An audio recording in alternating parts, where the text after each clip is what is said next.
নমস্কাৰ আজিৰ বিষয়টো হৈছে কাজিৰঙা য'ত পৃথিৱীৰ ভিতৰতে 70% এশিঙীয়া গড় পোৱা যায় কাজিৰঙা ৰাষ্ট্ৰীয় উদ্যানৰ যেটো ইকো সেনসিটিভ জোন আছে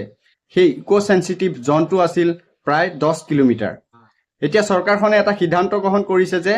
এই ইকো সেনসিটিভ জোনটো 10 কিলোমিটাৰৰ পৰা পৰিহাস কৰি মাত্ৰ 1 কিলোমিটাৰ কৰাৰ সিদ্ধান্ত গ্ৰহণ কৰিছে আৰু বাকি যিখিনি 9 কিলোমিটাৰ ইকো সেনসিটিভ জোন থাকিব তাতে 5 ষ্টাৰ হোটেল আৰু ষ্টেডিয়াম নিৰ্মাণ কৰাৰ সিদ্ধান্ত গ্ৰহণ কৰিছে এতিয়া আমি সকলোৱে এটা কথা জানো যে কাজিৰঙাত প্ৰতি বছৰে বানপানী হয়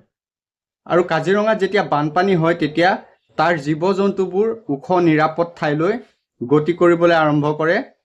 তো এতিয়া চৰকাৰে যেটো সিদ্ধান্ত গ্ৰহণ কৰিছে যে তাতে 5 ষ্টাৰ হোটেল বা ষ্টেডিয়াম খোলাৰ যেটো সিদ্ধান্ত গ্ৰহণ কৰিছে এই ষ্টেডিয়াম বা 5 ষ্টাৰ হোটেল খোলাৰ লগে লগে তাতে কিছুমান ওয়াল নিৰ্মাণ কৰিব সেই ওয়ালৰ ফলত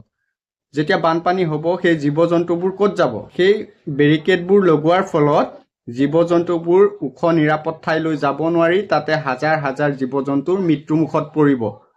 প্ৰকৃতিয়ে আমাক প্ৰাণ দিয়ে প্ৰকৃতিয়ে আমাক জীৱন দিয়ে প্ৰকৃতিৰ এই ধ্বংসলীলা কোনো কাৰণতে সহ্য কৰা নহব নিমাত আৰু নিষ্পাপ জীৱ-জন্তুবোৰৰ বাবে সকলোৱে মাত মতা উচিত আমি সকলোৱে চকুৰ আগতে দেখি আহিছো যে প্ৰকৃতিৰ ধ্বংস কৰাৰ কাৰণে আজি শিৱসাগৰ আৰু চৰাইদেউ কি অৱস্থা হ'ল আপোনালোকে সকলোৱে দেখি আছে যে এইখন চৰকাৰে অসমৰ সকলো মাটি সম্পত্তি বহিৰাগত বনিয়াৰ হাতত বিক্ৰী শেষ কৰিলে এতিয়া চকু কাজিৰঙাৰ ওপৰত